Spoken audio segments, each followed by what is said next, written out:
السلام علیکم. آج ہم آکسفورڈ ریڈنگ سرکل بک 5 کا ایک یونٹ دیکھنے جا رہے ہیں جو کہ ایک پوم ہے جس کا نام ہے دا سی. اچھا، بڑی مزیدار سی پوم ہے اور اس میں کچھ مشکل کانسیپٹ بھی ہے. وہ مشکل کیا ہے کہ پوئٹ نے اس میں سمندر کو ایک اور چیز سے تشبیہ دی ہے. اس کو انگلش میں کہتے ہیں میٹافور یوز کیا ہے. میٹافور کیا ہوتا ہے کہ آپ کسی ایک چیز کو دوسری چیز جیسا محسوس کروائیں. جیسے کہ ہوا کے بارے میں آپ یہ کہیں کہ ہوا بالکل ایسا لگتا ہے جیسے کہ کوئی لڑکی ہو جو کہ ہنستی مسکراتی کہیں جا رہی ہو. اب دیکھیں نہ ہوا کا لڑکی سے کیا تعلق، لیکن ایک شخص سوچ رہا ہے اس کو ایسا محسوس ہو رہا ہے تو بس ٹھیک ہے. اب وہ اس کے کمپیریزن کے لیے مختلف وجہ بتائے گا کہ وہ میں اس لیے ایسا کہتا ہوں کیونکہ مجھے یہ دونوں چیزیں ان کی سیم لگتی ہیں یا یہ دونوں چیزیں سیم لگتی ہیں. تو اسی طرح سے انہوں نے یہاں سمندر کو اور ڈاگ یعنی کتے کو ایک دوسرے سے کمپیئر کیا ہے. ایک سمندر کو کتے سے کمپیئر کیا ہے کہ سمندر ان کو بالکل کتے جیسا لگتا ہے. اب سوال یہ ہے کہ یہ انہوں نے پازیٹیولی کیا ہے یا نیگیٹیولی کیا ہے. یہ ہے سر مسئلہ ہم لوگوں کے لیے، کیونکہ ہمارے ہاں کتے کی جو کانسیپٹ جنرلی ہوتا ہے لوگوں کو، وہ ایک نیگیٹیو کانسیپٹ ہے کہ کتا ایک خطرناک چیز ہے، ایک خونخوار چیز ہے، ایک بھونکنے والا جانور ہے، کاٹتا ہے. جبکہ ویسٹ میں کتا جو ہے وہ دوست ہے. ویسٹ والوں کے لیے کتا جو ہے وہ ہر گھر میں کتا ہے. کتا بہت پیارا ہوتا ہے، مشکل وقت کا ساتھی ہوتا ہے نا. برٹشرز کے بارے میں تو یہ مشہور ہے نا کہ وہ اپنے ایموشنز کسی کے سامنے شو نہیں کرتے سوائے اپنے کتوں اور اپنے گھوڑوں کے. تو اتنا زیادہ ان کا کتوں کے ساتھ ریلیشن شپ اتنا زیادہ ہے کہ وہ جب کسی کو کتا کہتے ہیں تو وہ اس کو برا نہیں کہہ رہے ہوتے، وہ اس کو اچھا کہہ رہے ہوتے ہیں. اب یہی مزہ ہے اچھی شاعری کا، یہی مزہ ہے اچھی پوئٹری کا، یہی مزہ ہے اچھی پینٹنگز کا. جتنا بھی آرٹ ہے نا اس میں مزہ یہ ہے کہ ہر دیکھنے والا اس آرٹ کو اپنے انداز سے پرسیو کرتا ہے. کسی کو وہ کچھ لگ رہا ہوتا ہے، کسی کو کچھ لگ رہا ہوتا ہے. یہی پوئٹری کا معاملہ ہے کہ کچھ لوگ اس کو پرسیو کریں گے کہ انہوں نے سمندر کو ایک ایسی چیز سے تشبیہ دی ہے، ایک خونخوار خطرناک کتے سے، کہ بس وہ تو اب چھوڑے گا نہیں اور بہت خطرناک ہوتا ہے سمندر، اس لیے انہوں نے کتے سے تشبیہ دی ہے. اور کچھ لوگ اس کو اس طرح سے پرسیو کریں گے کہ انہوں نے سمندر کو کتے سے تشبیہ دی ہے، مطلب بہت فرینڈلی، بہت مزیدار سی حرکتیں کرنے والا. اور جیسا کہ کتا ہوتا ہے، جیسا ان کے لیے ایک پازیٹیو امیج ہے کتے کا، تو ان کو سمندر کا ہی پازیٹیو امیج بنے گا ان کے ذہن میں پڑھ کے. ٹھیک ہے، تو انٹروڈکشن میں اس لیے بتانا ضروری تھا کہ اس پوم کے دو الگ الگ مطلب نکلتے ہیں. کہ اگر آپ ویسٹ میں جا کے پڑھیں گے تو اس کو اس انداز سے پڑھایا جائے گا، اگر آپ ایسٹ میں پڑھیں گے تو آپ کو اس انداز سے پڑھایا جائے گا. تو ہم شروع کرتے ہیں. میں دونوں باتیں آپ کے سامنے واضح کرتا چلے جاؤں گا. دا sea is a hungry dog. سمندر ایسا جیسے کہ بھوکا کتا. جائنٹ اینڈ گرے، بہت بڑا سا اور گرے کلر کا. He rolls on the beach all day with his clashing teeth and shaggy jaws. Hour upon hour he gnaws the rumbling, tumbling stones and bones.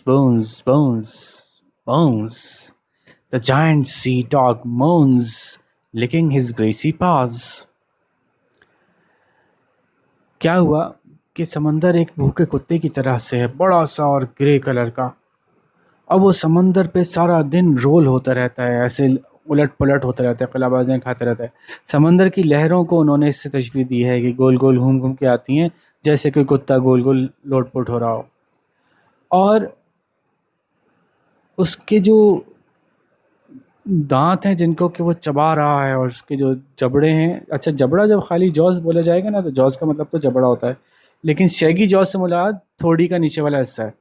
تو اس کی جو منہ ہے وہ بالوں والا ہے، شیگی کہتے ہیں جس پہ بال زیادہ ہوں. اس کا خوب بالوں والا منہ، اور اس کے دانت جو کہ وہ چبا رہا ہے، مسل رہا ہے کر کے. ٹھیک ہے، ان کی مدد سے وہ کیا کر رہا ہے؟ آر اپون آر ہی ناز. گھنٹوں وہ جو ہے چباتا رہتا ہے کن چیزوں کو؟ اپنے جبڑے اور اپنے دانتوں سے، اپنے کلیشنگ دانت جو کہ وہ جن دانتوں سے وہ چیزوں کو چبا سکتا ہے، چبا رہا ہے، ان کی مدد سے وہ گھنٹوں چباتا ہے. نوز کہتے ہیں کہ چیز کو منہ میں لے کے چوس چوس کے چبانے کو نا. کس کو چباتا رہتا ہے؟ دا رمبلنگ ٹمبلنگ سٹونز. گڑگڑاتے ہوئے ادھر سے ادھر لوٹ پوٹ ہوتے پتھروں کو جو ساحل پہ پڑے ہوتے ہیں، تو ان کو چباتا رہتا ہے. اچھا وہ کس بات کو کہہ رہے ہیں کہ اس کو چباتا ہے؟ تو دیکھیں جب سمندر کے آس پاس آپ دیکھیں اگر کوئی چٹانیں ہوتی ہیں تو سمندر کی لہریں جا کے دھڑ کر کے ان سے ٹکراتی ہیں، اور وقت کے ساتھ سینکڑوں سالوں کے بعد آہستہ آہستہ ان چٹانوں میں سے پتھر ٹوٹ ٹوٹ کے نیچے گرتے ہیں، پھر لہروں کی وجہ سے پتھر ایک دوسرے سے ٹکراتے رہتے ہیں اور ریزہ ریزہ ہوتے رہتے ہیں۔ اس کو یہ کہہ رہے ہیں کہ وہ جو ہے وہ گھنٹوں ایسا ہوتا ہے کہ وہ ان لڑکتے پڑکتے پتھروں کو جو ہے وہ ان گڑگڑاتے پتھروں کو چباتا رہتا ہے، اور پھر ہڈیاں ہڈیاں۔ اب یہاں پہ کن ہڈیوں کی بات ہو رہی ہے، کن چیزوں کو چباتا ہے؟ ان چیزوں کے علاوہ، پتھروں کے علاوہ ہڈیاں بھی چبا رہے ہیں، تو ہڈیوں کا کیوں ذکر آیا؟ تو ہڈیوں کا ذکر اس لیے آیا کہ آپ یہ محسوس کریں کہ سمندر میں کتنے ہی سینکڑوں، لاکھوں، بلکہ یوں کہیں شاید کروڑوں مختلف جانور جو ہیں وہ دن بھر میں مرتے ہوں گے، کیونکہ بے تحاشا مچھلیاں، بے تحاشا کیڑے، جھینگے، پتہ نہیں کیا کیا سمندر کی مخلوق ہے، اور وہ وقت کے ساتھ ساتھ جب وہ مر جاتی ہے تو وہ سمندر کی سطح پہ آتی ہے، اگر اس کو کوئی کھا نہیں لیتا تو وہ اوپر کی طرف آ جاتی ہے، اور لہروں کے ساتھ ساتھ آتی ہے، ساحل اس کو پانی اس کو ساحل پہ پٹکتا ہے لہروں کے ساتھ دھاڑ کر کے، اس کے پرخچے اڑ جاتے ہیں، پھر دوبارہ پٹکتا ہے دھاڑ کر کے، تو وہ جو ہڈیاں تک جو ہیں وہ ریزہ ریزہ ہو جاتی ہیں مچھلیوں کی، اگر وہ پانی پہ اوپر آئی ہوئی ہوں اور لہروں کے ساتھ لہریں اس کو چٹانوں پہ پٹکتی رہیں، تو آہستہ آہستہ وہ ہڈیاں تک جو ہیں وہ ریزہ ریزہ ہو جاتی ہیں۔ تو اس کے جو بڑے بڑے جبڑے اور بڑے بڑے دانت ہیں، وہ دانت بھی کون سے ہیں؟ اگین یہ لہریں ہیں جن کو کہ یہ دانت، اور شیگی کیوں کہہ رہے ہیں بالوں والے؟ دیکھیں نا لہروں میں جو جھاگ جھاگ سا آیا ہوا ہوتا ہے نا، تو وہ ایسا لگ رہا ہے جیسے کہ بال سے لٹکے ہوئے ہیں، اس کے بہت بڑا بالوں والا جبڑا ہے، اس کا منہ ہے، تو شیگی قسم کا اس کا جبڑا ہے، اور بڑے سخت قسم کے اس کے دانت ہیں جن کی مدد سے وہ چباتا ہے بڑے بڑے پتھروں کو اور ہڈیوں کو، اور چبا چبا کے ریزہ ریزہ کر دیتا ہے۔ تو یہ بڑا سا سمندر کا کتا، سمندر یا کتا اور سمندر کا کتا دونوں باتیں بنتی ہیں یہاں پہ، یہ بڑا سا سمندر کا کتا جو ہے وہ مون کرتا ہے نا، یہ آوازیں بھی سمندر میں سے آپ کو محسوس ہوتا ہوگا جب طوفان آتا ہے، جب جو ہے وہ سمندر کی لہریں آ کے لینڈ کرتی ہیں کر کے، تو اس کیفیت کو جو ہے وہ موننگ کہہ رہے ہیں، اور وہ اپنے گریسی پاز کو لک کرتا رہتا ہے۔ ونس اگین لہروں ہی کو مختلف چیزوں سے تشبیہ دے رہے ہیں۔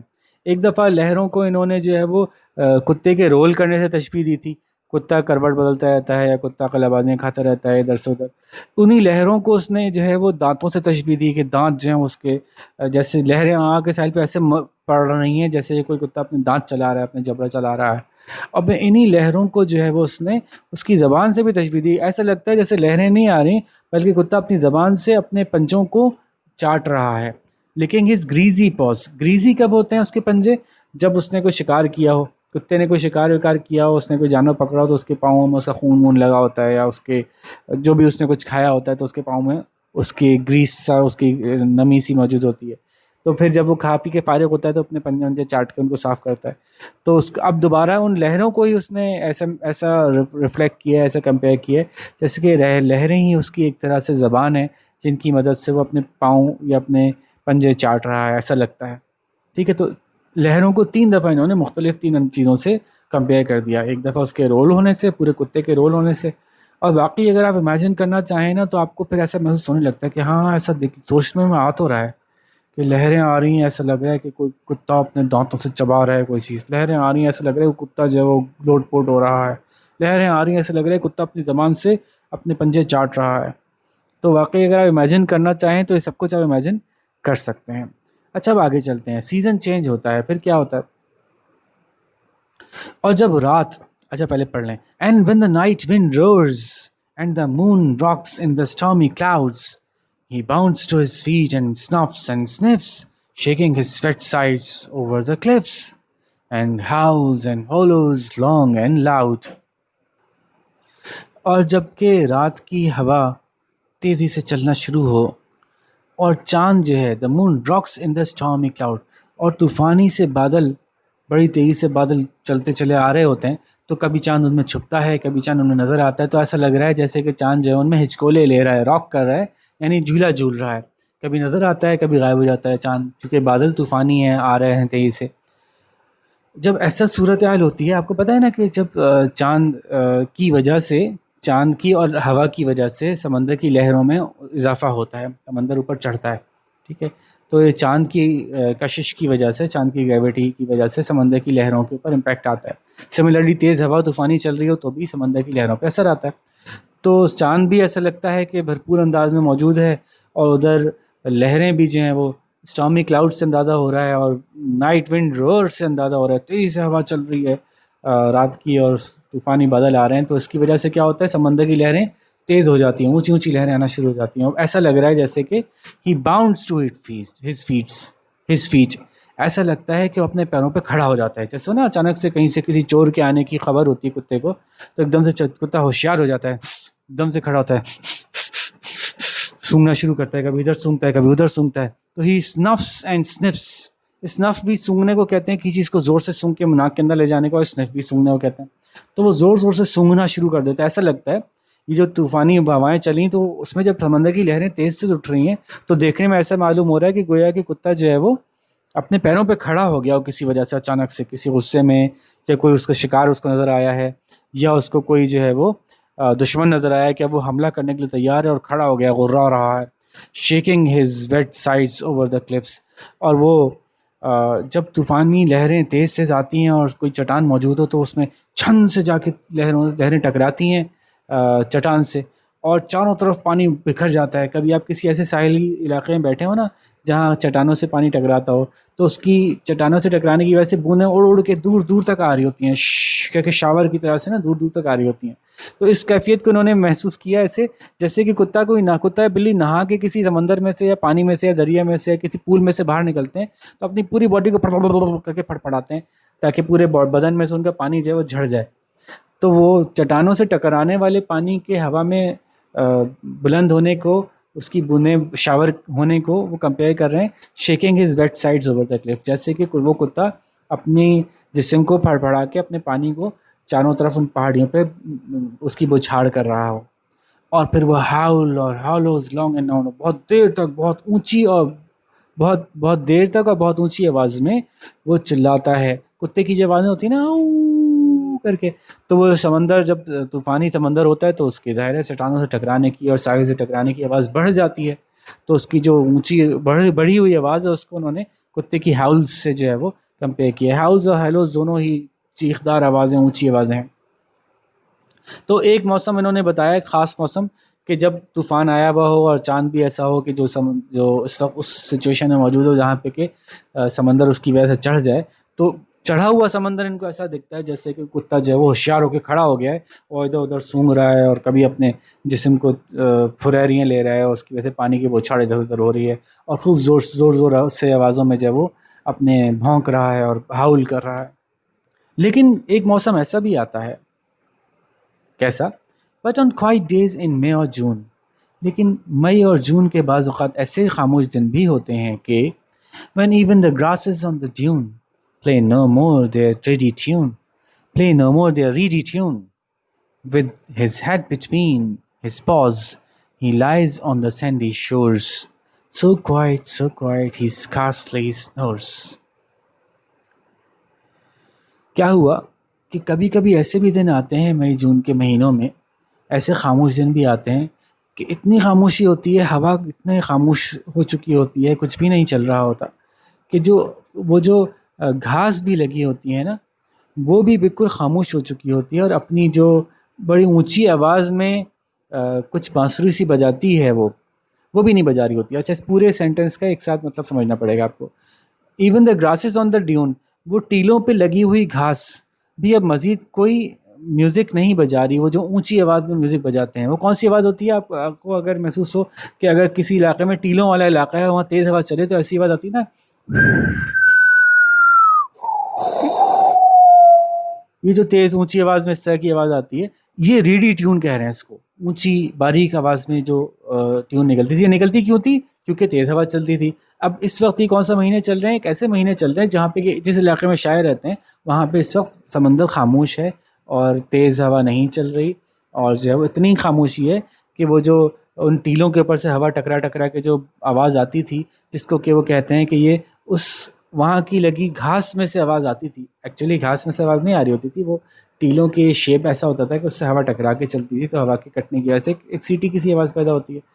تو بہرحال لیکن وہ اس کو گھاس سے کی آواز سے کمپیئر کر رہے ہیں کہ یہاں تک اتنی خاموشی ہوتی ہے کہ یہاں تک کہ وہ جو گھاس ہے جو ٹینوں پہ لگی ہے وہ بھی اپنی سیٹیاں نہیں بجا رہی ہوتی. تو ایسا موقع ہوتا ہے کہ ایسا دکھتا ہے، بالکل دیکھیں بالکل سمندر بالکل سکون میں ہے نا، تو وہ سکون والا سمندر دیکھنے سے ایسا لگتا ہے as if with his head between his paws, جیسے کہ وہ اپنے پنجوں کے بیچ میں اپنا سر رکھے وہ لیٹا ہوا ہے ان ساحلوں پر، ان مٹیالے ساحلوں پر، اتنا خاموش کہ وہ شاید خراٹے بھی نہیں لے رہا. ٹھیک ہے جی، تو یہ اس فارم کا مطلب تھا، مفہوم تھا. لیکن آپ غور کریں کہ میں نے اس کا مفہوم ایسٹرن سائڈ کے حساب سے ہی زیادہ سمجھا ہے. مشرقی جو ہمارا انڈرسٹینڈنگ ہے نا اس پوم کی، اس کے حساب سے سمجھا ہے میں نے. یہ ویسٹرنس کے حساب سے نہیں سمجھائی آپ کو، کیونکہ ان کے حساب سے تو اس کی حرکتیں بڑی کھلندلا پن تھا، کتنا ہنسی مذاق، کتنا خوش. وہ کتا جو یہ والا سین تھا نا یہاں پہ کہ وہ جو طوفان میں کھڑا ہو گیا، ان کے لیے تو اچھی بات ہوتی ہے کہ ہمارا حفاظت کرنے والا کتا کھڑا ہو کے دیکھ رہا ہے ادھر سے ادھر، کہیں کوئی چور تو نہیں آیا، کہیں کوئی دشمن تو نہیں آیا. ٹھیک ہے، تو ہم نے اس کو ان کے حساب سے نہیں سمجھا، ہم نے اس کو اپنے حساب سے سمجھا ہے. اور جیسے میں نے کہا کہ اچھی بڑے لوگوں کی شاعری کا یہ اچھائی ہوتی ہے کہ مختلف لوگ اس کو مختلف انداز سے پرسیو کر سکیں. جیسے کہ اور بھی میں اس کے علاوہ بھی بہت سی پرومس میں آپ کو یہ مثالیں دے چکا ہوں. Stopping by woods Robert frost کی جیسے تھی، میرے خیال سے کلاس 5 کی ہی بک میں تھی. اس میں بھی کچھ اسی طرح کا معاملہ تھا کہ اس کو مختلف لوگ مختلف انداز سے پرسیو کر سکتے ہیں. ٹھیک ہے جی، تو چلیں اب اس کے سوال جواب کے اوپر آتے ہیں. سوال جواب تو آپ کو پتہ ہی ہے، میں ہر دفعہ ایک ہی بات کہتا ہوں کہ میں سوال اچھے سے سمجھاؤں گا، لیکن جواب آپ نے خود لکھنے کی کوشش کرنی ہے جناب. اس سے کیا ہوگا کہ آپ کو جب خود سے جواب لکھیں گے نا، ایک تو کانفیڈنس آئے گا، آپ کی لینگویج اسکلس اچھی ہوں گی. دوسرا ہے کہ آپ کو یاد کر کے نہیں جانا پڑے گا ایگزام میں، کیونکہ لکھے ہی خود ہوں گے سارے جواب. بس یہ کہ ان کو چیک کروا لیجیے گا کسی ٹیچر سے. کوئی ٹیچر اویلیبل نہ ہو تو آپ تصویریں کھینچ کے میرے پاس بھیج سکتے ہیں اسی ای میل ایڈریس پہ. ٹھیک ہے جی، تو شروع کرتے ہیں. اور میں آپ سے یہ بھی کہتا ہوں کہ آپ ایک سوال سن کے ویڈیو پاز کیا کریں، پھر اس کا جواب لکھا کریں، پھر دوسرا سوال سنا کریں. اس طرح سے آپ بھولیں گے نہیں کہ میں نے کیا بات بتائی ہے. ورنہ اکثر بچے کمپلین کر رہے ہوتے ہیں کہ ہم بھول جاتے ہیں پورے سوال سننے کے بعد کہ آپ نے پہلے سوال میں کیا بتایا تھا. صحیح ہے بھائی، تو شروع کرتے ہیں. Why do you think the sea is being compare to a hungry dog? لو، پہلا سوال ہی مشکل سوال ہے، آسان نہیں ہے سوال. کیا مطلب ہوا جی؟ تو اس کا جواب مجھے لگتا ہے کہ کافی سارا بتانا پڑے گا مجھے آپ کو.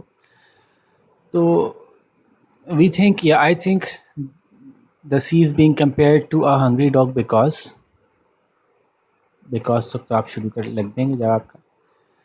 پھر آگے بات یہ بتانی ہے کہ the poet imagines the sea as a dog. اس طرح سے کچھ شروع کر سکتے ہیں.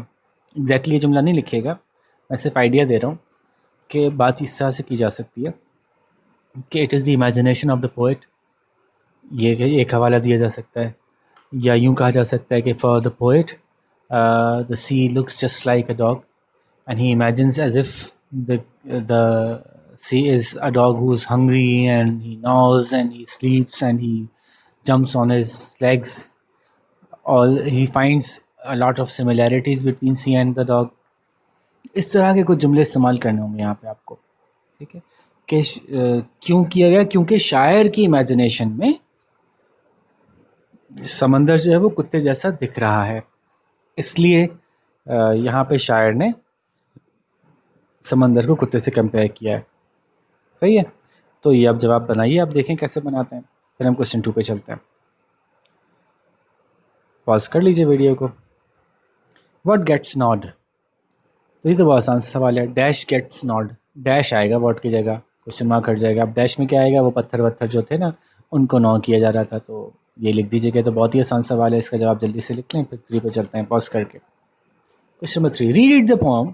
Can you compare and analyze the changes in the state of the sea when it is wild and when it is quiet? Explain the comparison in details with reference to the poem. کیا کہنا چاہ رہے ہیں کہ storm کے وقت اور خاموشی کے وقت جو سمندر کی حرکتیں تھیں اس میں کیا فرق محسوس کرتے ہیں آپ؟ اس کو تفصیل سے لکھیں اور پوم سے کمپیریزن کے الفاظ بھی نکال کے بتائیں. تو جواب تھوڑا سا لمبا ہوگا، حالانکہ مشکل نہیں ہے جواب. کیا ہوا؟ تو آپ کو پہلے بتانا ہوگا کہ during the storm the sea از، آپ یوں کر کے بتائیے گا کہ it is rough, it makes lots of noises while, جبکہ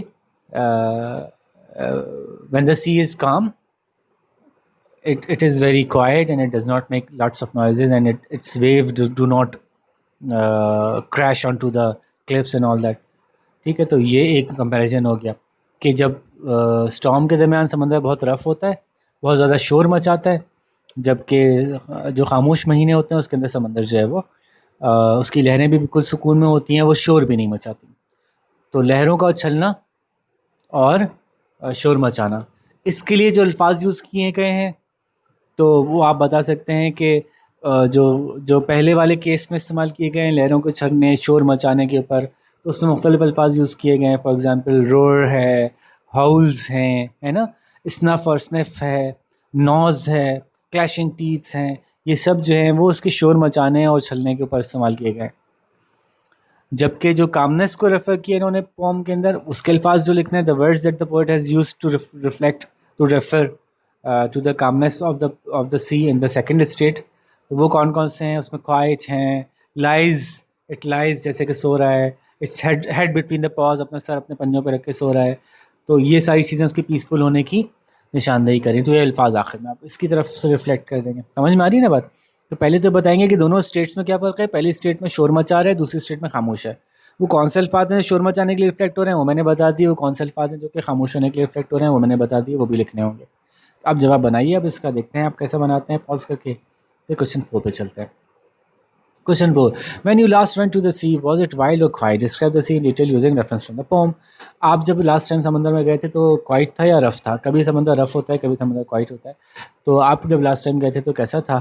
تو اگر آپ گئے تھے اور رف تھا تو آپ پھر والے الفاظ یوز کیجیے گا کہ it was very rough and it was as if it was howling and as if it was clashing its seats, its waves were coming towards the shore as if they were rolling on the shore، اور وہ سارے الفاظ استعمال کر لیجیے گا. اور اگر آپ کو ایسا یاد ہے کہ ہم لاسٹ ٹائم گئے تھے تو بہت خاموش تھا ساحل، تو آپ والے یوز کر لیجیے گا. the sea was very quiet and as if it was sleeping just like as the poet has said in the poem. اس طرح سے کر کے آپ اس کو دونوں میں سے آپ کا جواب دونوں جواب صحیح مانے جائیں گے. آپ اپنے خیالات کے مطابق جواب دیجیے. ٹھیک ہے، یہ جواب لکھیے، پاز کیجیے تب تک، پھر ہم آگے چلتے ہیں. Question number 5. Do you think the sea is rightly compared to a sleeping dog? Give reasons for your answer. آپ کے خیال سے سمندر کو ایک سوتے ہوئے کتے کے ساتھ کمپیئر کرنا ٹھیک تھا یا نہیں تھا؟ دونوں جواب صحیح ہوں گے. آپ کے خیال سے ٹھیک تھا تو آپ وجہ بتائیے. ہاں بالکل ٹھیک تھا، کیونکہ مجھے بھی ایسا لگتا ہے کہ یہ یوں تھا اور یوں تھا اور یوں تھا، اس وجہ سے مجھے سمندر سوتے ہوئے کتے جیسا لگتا ہے جب خاموش سمندر ہوتا ہے. یا پھر آپ کہیے نہیں جی مجھے تو بالکل نہیں لگتا، نہ کتے نہ سمندر کی دم ہوتی ہے، نہ سمندر کا یہ ہوتا ہے، نہ سمندر کا یوں ہوتا ہے، تو مجھے تو بالکل بھی کسی سوتے ہوئے کتے سے نہیں ملتا. دونوں جواب ایکسیپٹیبل ہیں. تفصیل بتانی چاہیے پڑے گی آپ کو، کم از کم 3 لائنوں میں اس کو ایکسپلین کرنا ہوگا. 3 پوائنٹس دینے ہوں گے آپ کو. ٹھیک ہے، یہ آپ بتا دیجئے. ہم پاز کر کے ویڈیو کو پھر ہم اگلے سوال پہ چلتے ہیں. Question number 6. If you were to write a poem, how would you describe the sea in it? Write a poem of 2 stanzas expressing your feeling about the sea. لوگوں مشکل میں ڈال دیا انہوں نے آپ کو. اب آپ کو سمندر کے بارے میں ایک پوم لکھنی ہے. ڈزنٹ میٹر کہ اچھی لکھتے ہیں بری، کوئی مسئلہ نہیں ہے، بس لکھیں. ڈزنٹ میٹر کہ اس کے جو رائمز ہیں وہ کریکٹ ہیں یا نہیں ہیں. ڈزنٹ میٹر کہ اس کے میٹر جو ہے وہ آپ نے کریکٹ لکھا ہے یا نہیں لکھا ہے. بس ایک پوم بنانی ہے. صحیح ہے، تو یہ ٹینشن فری ہو کے بنانی ہے. یہ نہیں سوچیں کہ جی مجھے بہت ہی اعلیٰ کوئی ورڈز کے مقابلے پہ پوم لکھنی ہے یا شیکسپیئر کے مقابلے پہ کچھ لے کے آنا ہے. بس ایک سمپل سی پوم لکھنی ہے 2 اسٹینزاز کی. ہر اسٹینزا کے اندر آپ 4 لائنز لکھ لیجئے، تو 8 لائنوں کی پوم لکھ لیجیے. اس میں سمندر کے بارے میں بتا دیجیے کہ میں سمندر پہ گیا، سمندر مجھے ایسا لگا جیسے. اب آپ سمندر کو کتے کے علاوہ کسی اور چیز سے کمپیئر کر لیجیے گا. آپ یہ نہیں کہ بلی سے کمپیئر کر رہا ہوں. تھوڑی اپنی امیجنیشن یوز کریں، اپنا مائنڈ سوچیں. مجھے تو ایسا لگتا ہے سمندر، تو کیسا لگتا ہے اس کے اوپر 8 لائنیں لکھیں. شاباش، کوشش کریں. بڑا مزیدار سا کام ہے. بس کو یہ تب آپ اچھا کر سکیں گے جب آپ ڈرے بغیر کریں گے.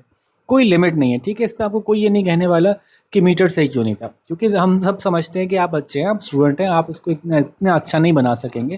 اور کیا پتہ بہت اچھا بنا بھی لیں. کچھ بچوں میں ہوتی ہے صلاحیت بہت زبردستی، لیکن جن سے نہیں بھی بہت اچھی پوئٹری کی جاتی، تو اس میں آپ سے پوئٹری کو ٹیسٹ کرنا مقصد نہیں ہے. بس آپ کی بریوری کو دیکھنا ہے کہ آپ کتنے بہادر ہیں کہ اگر آپ سے ایک ڈفرینٹ کام کرنے کے لیے کہا جائے تو آپ کر سکتے ہیں کہ نہیں کر سکتے. ٹھیک ہے جی، تو یہاں پہ ہم اس کی ایکسپلینیشن کو ختم کرتے ہیں. امید ہے بات سمجھ میں آ گئی ہوگی. دیکھتے ہیں آپ میں سے کون زیادہ اچھے جواب بناتا ہے. ٹھیک ہے، اپنا بہت سارا خیال رکھیے گا. آپ سے اجازت چاہیں گے. کسی اور ویڈیو کے ساتھ پھر ملاقات ہوگی. اللہ حافظ.